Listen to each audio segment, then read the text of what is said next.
예, 오늘은 이 디도서 2장 11절로 14절 말씀을 통해 우리 구원의 여정을 살펴보고자 합니다. 우리 모두는 이미 구원받았죠. 그래서 이 본문 말씀이 우리에겐 두 가지 중요한 의미를 제시합니다. 하나는 우리의 구원이 어디서부터 시작되었는지, 하나님께서 어떤 은혜로 우리를 여기까지 이끄셨는지, 지나온 은혜의 발자취를 되돌아보게 해줍니다. 그리고 다른 하나는 앞으로 걸어가야 할 믿음의 여정을 소망 가운데 바라볼 수 있게 해준다는 겁니다. 자, 그렇다면 우리의 구원은 어디에서 시작되었는지, 11절 본문 말씀을 보겠습니다. 모든 사람에게 구원을 주시는 하나님의 은혜가 나타나. 또 짤막한 구절입니다. 이 짤막한 구절엔 기독교 복음의 핵심을 선명하게 드러내고 있습니다. 하나님의 은혜는 우리에게 구원을 가져다 주었다고 말합니다. 우리 구원의 출발점은 하나님의 은혜라고 사도 바울은 선언하고 있습니다. 우리가 구원받을 수 있는 유일한 통로는 은혜였습니다. 은혜 외엔 다른 길이 없습니다. 인간의 그 어떤 노력, 도덕이나 종교적 열심, 선행도 우리 영혼을 구원에 이르게 할 수는 없습니다. 사도 바울은 이 사실을 에베소서 2장 1절에서 다음과 같이 선언합니다. 그는 허물과 죄로 죽었던 너희를 살리셨도다. 이 말이 의미하는 바는 이런 의미입니다. 우리는 영적으로 조금 아픈 상태가 아니었다는 겁니다. 약 먹고 쉬면 나을 수 있는 감기 환자 같은 상태가 아니었다는 말입니다. 완전히 죽어 있었던 자들이라는 거죠. 치료가 필요할 정도가 아니라 새로운 생명이 들어오지 않으면 안 되는 절망적인 상태였다는 거죠. 혹시 목사님, 제가 이렇게 눈 뜨고 멀쩡히 살아서 교회에 나왔는데 왜 죽었다고 하십니까? 라고 생각하는 분은 안 계시겠죠. 성경에서 말하는 죽음은 심장이 멈추고 호흡이 끊어지는 것만을 의미하지 않습니다. 우리 영혼이 생명의 근원이신 하나님으로부터 단절되는 것을 성경은 죽음이라고 정의합니다. 그렇기 때문에 산다고 사는 것이 아니에요. 숨 쉬고 있다고 해서 살아있는 것이 아닙니다. 그리고 이보다 더 중요한 것이 하나 있어요. 인간은 영원히 존재한다는 점입니다. 죽음 이후에도 천국이냐 지옥이냐가 다를 뿐이지 인간은 영원히 존재한다는 겁니다. 어떤 사람은 하나님과 함께하는 영원한 생명의 자리에서 존재하고, 어떤 사람은 하나님과 영원히 분리된 자리에서 존재하게 됩니다. 그래서 영원히 존재함을 받기 위해 우리가 구원받은 게 아니란 거예요. 이미 우리는 영원히 존재하는 존재라는 거예요. 어떤 식으로 존재하느냐가 문제라는 거죠. 우리가 구원받은 것은 하나님과 영원한 연합 속에서 영원한 생명을 누리는 그 존재 안에 머물기 위해서 하나님께서 우리를 구원해 주신 거죠. 그리고 또한 성경은 우리에게 아주 냉정한 진실 하나를 전합니다. 어떤 진실입니까? 예수 그리스도를 구주로 영접하기 전까진 우리 인간은 어둠의 권세 아래 놓여져 있었다라는 진실입니다. 사단의 통치 아래 있었고 그 결과 본질상 진노의 자녀일 수밖에 없었다라는 겁니다. 자, 이에 대한 여러분의 이해를 돕기 위해서 이런 예를 하나 드려볼게요. 여러분이 그러니까 코브라 알을 하나 얻어서 이 녀석을 정성껏 키우면 착한 뱀이 되지 않을까라는 기대로 금이야 오기야 키웁니다. 가장 좋은 먹이를 주고 가장 좋은 환경에서 키웁니다. 그러면 이 알에서 태어난 코브라 새끼는 뭐가 될까요? 주인 생각해서 독을 제거한 순한 뱀이 될까요? 그렇지 않죠. 강력한 독을 장착한 큰 코브라로 자랍니다. 여러분이 금지 옥겹 인양 정성을 기울여 키워도 독살하는 본성은 사라지지 않습니다. 우리 역시 마찬가지라는 겁니다. 아무리 좋은 교육을 받는다 하더라도, 아무리 훌륭한 환경에서 자란다 하더라도 우리 안에 흐르는 죄의 본성을 우리 스스로 씻어낼 수는 없다는 겁니다. 생각해 보세요. 죽은 사람이 어떻게 스스로 살아날 수 있겠습니까? 그런데도 세상은 말합니다. 힘내라, 할 수 있다, 노력하면 된다. 그래서 교육을 하고 도덕을 가르칩니다. 겉으로 보면 착한 사람처럼 보이죠. 질서 잘 지키는 사람처럼 보이죠.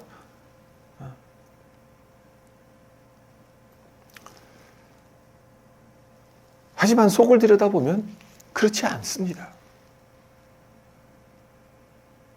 죄의 속성을 어떻게 바꿀 수가 없습니다.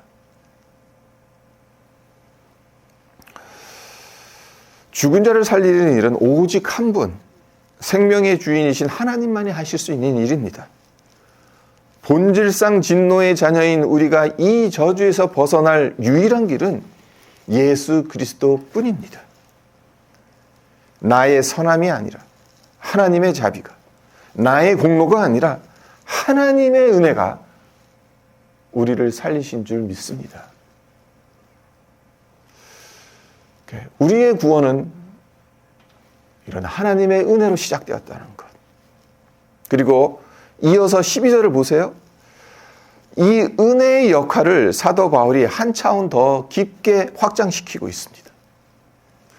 우리를 양육하시되 경건하지 않은 것과 이 세상 정욕을 다 버리고 신중함과 의로움과 경건함으로 이 세상에 살고, 여기서 주목해서 봐야 할 단어가 양육하시되라는 단어예요. 양육이라는 이 단어가 헬라어로는 파이데오사라는 단어인데, 고대 그리스에서 아이를 성숙한 심의로 길러내는 교육과정을 말할 때 사용했던 단어라고 합니다. 그러니까 단순한 지식을 전달하는 그런 교육이 아니라 한 사람의 인격과 삶 전체를 형성하는 훈련을 양육이라고 불렀어요. 그러니까 사도 바울이 말하고자 하는 바는 이런 거겠죠. 은혜가 우리를 새로운 사람으로 만들어 간다는 겁니다.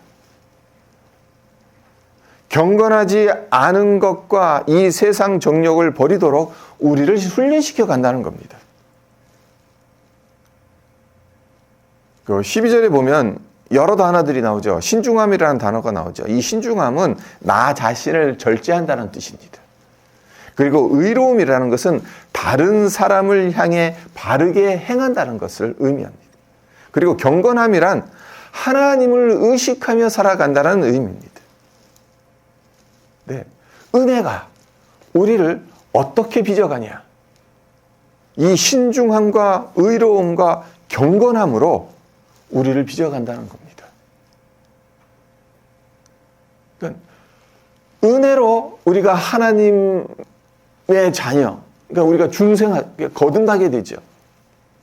그리고 이 은혜로 인해 우리를 하나님의 백성에 걸맞는 그 모습으로 우리를 빚어간다는 거죠.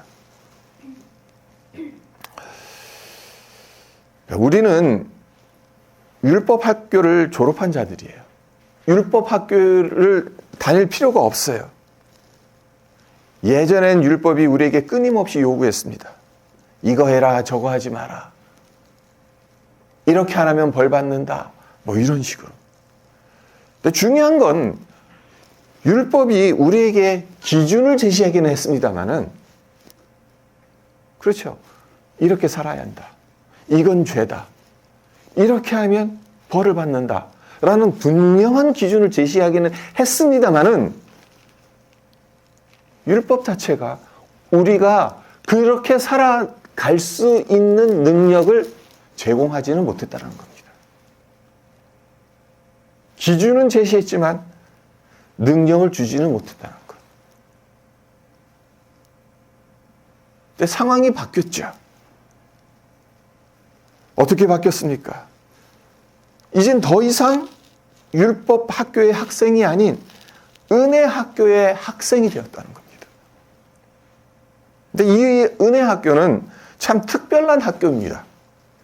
어떤 점에서 특별한 학교냐 하면요. 24시간 365일 연중무휴입니다. 방학도 없고 쉬는 시간도 없습니다.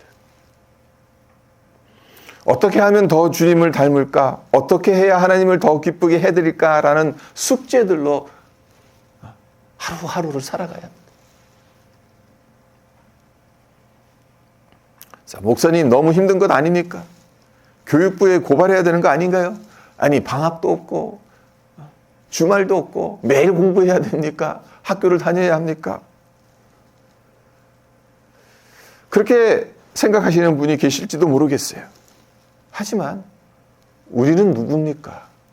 우리를 가리켜, 예수를 믿는 사람들을 가리켜 그리스도인이라고 말하지 않습니까? 그리고 그리스도인이란 그리스도를 따르는 사람이라는 뜻이죠. 그리스도를 따른다라는 말은 그리스도께서 품으셨던 생각, 그의 가치관, 그 모든 것들을 배우겠다고 따라가는 자들이죠. 한마디로 제자들입니다. 제자의 본분은 배우는 겁니다. 평생 스승 되신 예수님의 삶을 배우고 닮아가는 학습자인 겁니다. 그래서 어쩌면 안타깝기도 하고 어쩌면 다행스럽기도 한 것이 하나 있어요. 그게 뭐냐면 이 땅에서 은혜 학교 졸업장을 받은 사람은 아무도 없다라는 점입니다. 나는 이제 다 배웠다. 나는 이제 성자다. 라고 말할 수 있는 사람은 이 땅에 존재하지 않는다는 겁니다. 우리는 늘 부족하기 때문에 주님 앞에 서는 그날까지 매일 이 학교에 등교해서 훈련을 받아야 하는 자들인 겁니다.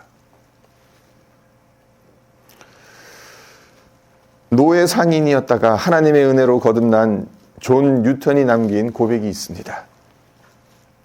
나는 내가 되어야 할 존재가 아닙니다. 나는 내가 되고 싶은 존재도 아닙니다. 그리고 나는 내가 마땅히 되었어야 할 존재도 아닙니다. 하지만 감사하게도 나는 예전에 내가 더 이상 아닙니다.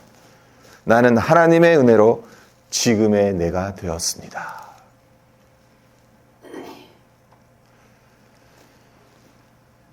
존 뉴턴의 이 고백은 우리의 고백이기도 합니다.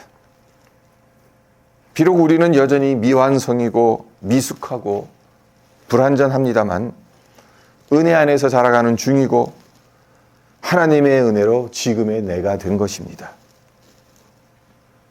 본질상 진노의 자녀였던 내가 이제는 주님을 바라보는 존재가 되었다는 것, 이것 자체가 하나님의 은혜가 우리 안에 역사하고 있다는 증거이지 않습니까? 이제껏 은혜는 우리에게 구원을 가져다 주었고 하나님의 자녀로 거룩하게 살도록 양육, 훈련한다고 말씀드렸는데 은혜가 구원의 여정에서 우리에게 제시하는 것이 그 다음 단계는 무엇이겠습니까? 은혜가 우리를 데려다 가는 곳은 어디겠습니까? 섬김의 자리입니다.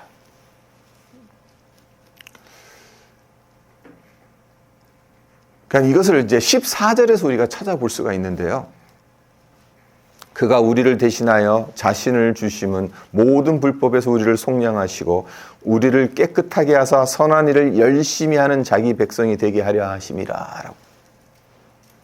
그러니까 사도 바울이 속량을 언급하고 있는데 예수님은 왜 당신의 목숨을 내주시기까지 우리를 속량하셨습니까?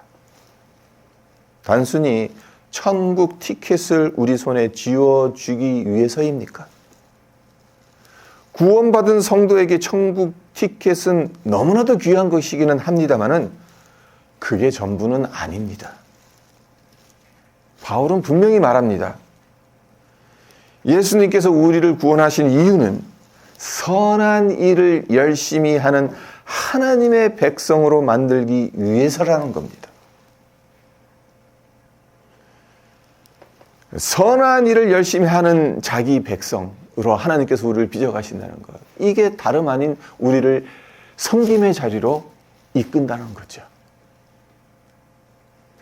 네, 선한 일을 열심히 하는 자기 백성이란 어떤 사람을 가리키는 것이겠어요?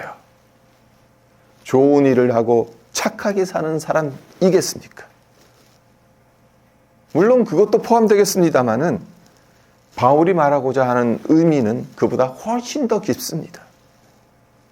먼저 자기 백성이라는 이 말부터 보죠. 그러니까 자기 백성.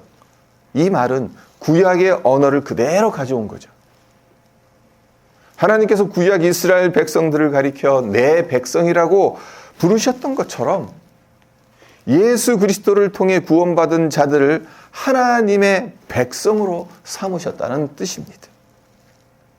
근데 자기 백성이라는 이 표현은 헬라어로 페레오시오스라고 하는데요. 신약 성경 전체에서 딱 한 번 쓰인 아주 특별한 단어입니다. 여기에만 나오는 단어예요. 그러니까 신약의 백성이라는 단어를 찾아보기가 쉽지 않아요. 그러니까 구약의 언어니까. 근데 설령 신약에서 백성이라는 단어가 나와도 오늘 우리가 보고 있는 이 디도서 2장이 나오는 이 14절에 나오는 이 백성이란 그 헬라어 원어하고 좀 달라요. 여기만 나옵니다. 페리오시오스라는. 네, 무슨 뜻인가 하면요. 특별하게 선택된 하나님의 소유라는 뜻입니다. 그러니까 출애굽기를 보면 하나님께서 이스라엘 백성들을 출애굽시키고 나서 이스라엘 백성들과의 관계를 확립하시죠. 나는 너희의 하나님이 되고 너는 나의 백성이 될 것이다. 너희를 나의 소유 삼은 기업으로 소유된 백성으로 삼겠다라고 하셨어요. 그 의미와 일맥상통하는 겁니다. 그러니까 이스라엘 백성들만 하나님의 백성은 아닌 거죠, 사실은. 이 땅의 모든 백성들이 하나님의 백성입니다. 하지만 그 중에서 이스라엘 백성들을 특별하게 택하셔서 소유하시겠다는 의미로 하나님의 백성이라는 단어를 쓰신 거예요. 그게 구약의 언어입니다. 네, 디도서 2장 14절에서 그와 일맥상통한 단어를 사용하고 있다는 겁니다. 특별하게 선택된 하나님의 소유라는 의미로. 네, 이 점을 좀 더 쉽게 이해하기 위해서 고대 로마 시대의 풍습을 살펴볼 필요가 있습니다. 그러니까 로마 장군들이 전쟁터에 나가서 승리하고 돌아오면 무엇을 가지고 옵니까? 전리품을 챙겨서 오겠죠.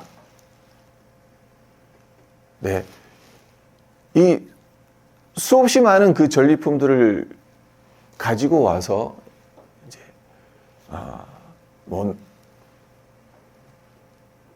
공가에 따라서 부하들에게 나눠줍니다. 그 중에서 가장 소중하다고 생각되는 이 전리품은 그러니까 장군의 집 가장 잘 보이는 곳에 둡니다. 그러니까 자랑하기 위해서죠, 한마디로. 그러니까 사람들이 물으면 이렇게 대답합니다. 이게 내가 전쟁에서 이긴 증표다.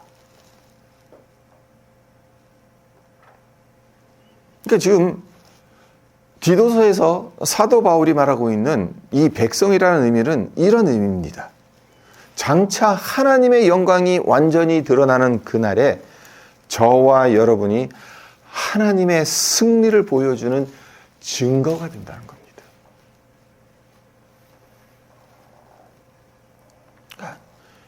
이것이 우리에게 제시하는 바가 있죠. 우리는 더 이상 내 마음대로 사는 사람일 수 없다는 겁니다.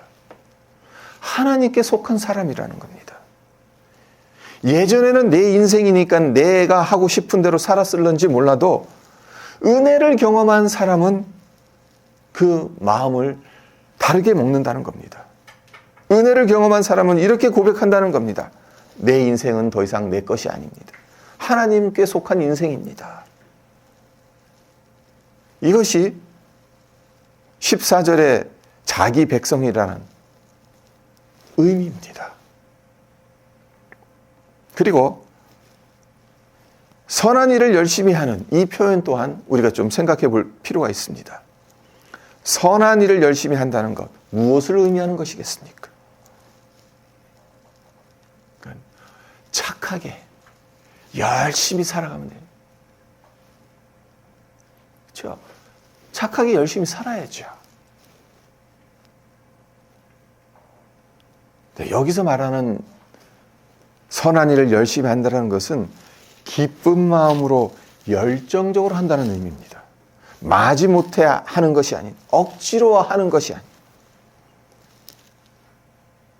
누가 시켜서 봉사하면 오래가지 못합니다.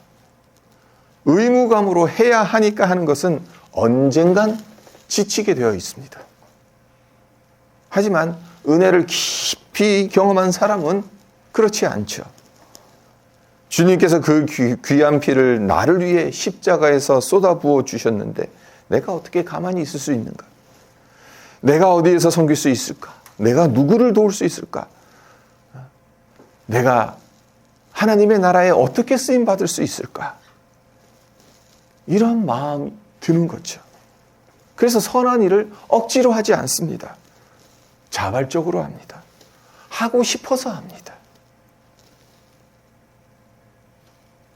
그러니까 은혜가 우리를 어디로 인도한다는 겁니까? 섬김의 자리로 인도하는데 은혜가 우리의 정체성을 깨닫게 한다는 거예요. 선한 일을 열심히 하는 자기 백성이라는 그 정체성을 우리로 하여금 깨닫게 한다는 거예요. 그러니까 우리가 교회를 섬기고 봉사하고 그 모든 것들이 은혜로 해야 되는 이유가 여기에 있는 겁니다. 은혜로 감당하지 않으면 우리가 지칠 수밖에 없어요. 시험에 들 수밖에 없어요. 하지만 은혜 안에서 섬기게 되면 내가 하나님의 승리를 보증하는 전리품과도 같은 존재구나. 하나님께 특별하게 속한 너무나도 귀한 소유물이구나. 그러니까 그것을 보여주기 위해서 내가 기쁘고 즐겁게 자원함으로 하나님을 섬기고 사람들을 섬기고 그럴 수 있다는 겁니다. 은혜가 그 자리로 우리를 이끌어 간다는 겁니다. 한 가지만 더 살펴보고 말씀을 정리하겠습니다. 13절입니다. 복스러운 소망과 우리의 크신 하나님 구주 예수 그리스도의 영광이 나타나심을 기다리게 하셨으니. 자, 오늘 본문 말씀의 흐름이 보이십니까? 11절에서 은혜로 시작된 구원의 여정이 13절에 영광으로 마침표를 찍고 있죠. 은혜로 시작된 인생이 영광으로 끝난다는 것을 알 수 있죠. 이 흐름은 오늘 본문 말씀에만 있는 게 아닙니다. 신약 성경을 관통하는 구원의 큰 그림이기도 합니다. 대표적인 구절이 로마서 8장 30절인데요. 제가 읽어드립니다. 또 미리 정하신 그들을 또한 부르시고 부르신 그들을 또한 의롭다 하시고 의롭다 하신 그들을 또한 영화롭게 하셨느니라. 자, 하나님의 구원 역사를 부르심으로, 그리고 그 다음 단계로 의롭다 하심으로, 그리고 그 다음 단계로 영화롭게 하신다는 것으로 이렇게 계속해서 이어지고 있다. 그러니까 하나님의 은혜로 부르심을 받고 의롭다 여김을 받은 우리의 구원은 영화, 곧 영광으로 완성된다는 의미입니다. 그리고 베드로전서 1장 3절과 4절도 제가 읽어드립니다. 우리 주 예수 그리스도의 아버지 하나님을 찬송하리로다. 그의 많으신 긍휼대로 예수 그리스도를 죽은 자 가운데서 부활하게 하심으로 말미암아 우리를 거듭나게 하사 산 소망이 있게 하시며 썩지 않고 더럽지 않고 쇠하지 아니하는 유업을 있게 하셨느니라. 여기에도 구원의 여정을 우리가 볼 수가 있습니다. 이 구절에 따르면 우리의 구원은 단순히 죄 사함에서 끝나지 않습니다. 은혜로 시작해서 소망 가운데 살아가다가 영광에 이르는 여정이라는 겁니다. 요즘 미국, 이스라엘과 이란 간의 전쟁 관련 뉴스를 보면 마음이 참 무겁죠. 무고한 시민들과 아이들이 희생되는 장면을 보면 가슴이 먹먹해지지 않습니까? 전 세계 사람들이 직간접적으로 피해를 보고 고통을 당하고 있는 마당에 도대체 누구 좋으라고 이 전쟁을 하는 건지 이해가 가지 않지 않습니까? 이 세상을 들여다보면 소망이 없습니다. 이 세상에 너무 미련 갖지 마세요. 소망 갖지 마세요. 원래 그래요. 그럴 수밖에 없어요. 21세기 기술 문명 아무리 발달한다 하더라도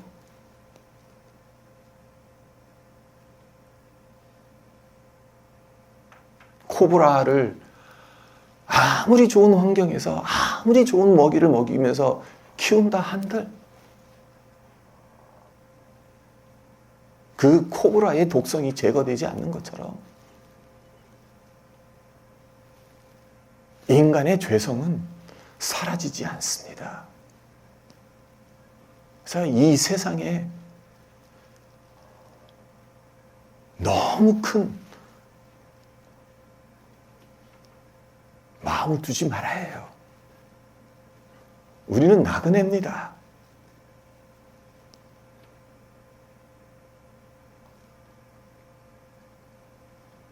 이 땅에서 영원히 살 것처럼 생각하면서 살아가야 되는 그런 존재가 아니에요.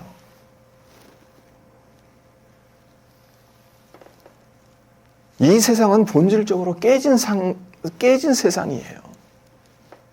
전쟁이 있고 불의가 있고 질병이 있고 죽음이 있기에 아무리 애써도 완전한 세상이 될 수 없어요. 그래서 고린도전서 15장 19절에서 사도 바울은 아주 중요한 말을 합니다. 우리에게. 만일 그리스도 안에서 우리가 바라는 것이 다만 이 세상의 삶뿐이면 모든 사람 가운데 우리가 더욱 불쌍한 자이니라. 맞습니다. 우리가 바라는 것이 다만 이 세상의 삶뿐이라면 이 세상에서 잘 먹고 잘 사는 것, 이 땅에서 조금 더 편안하게 사는 것, 그 정도가 전부라면 우리는 정말 불쌍한 사람인 거예요.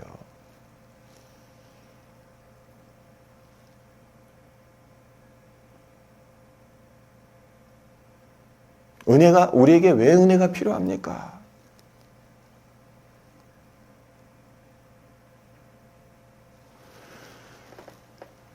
은혜로 구원받은 우리에겐 이 세상이 전부가 아니라는 것을 깨달을 수 있기 때문이죠. 이 세상 너머에 참 소망이 있다는 것을 붙들 수 있기 때문입니다. 엉망진창 같은 세상 속에서 살아가고 있습니다마는 우리에겐 붙들어야 할 소망이 있다는 겁니다. 바울은 이 소망을 복스러운 소망이라고 부르고 있습니다. 그리고 이 복스러운 소망은 예수 그리스도의 영광이 나타나심을 기다리는 소망이라고 사도 바울이 분명히 말하고 있습니다.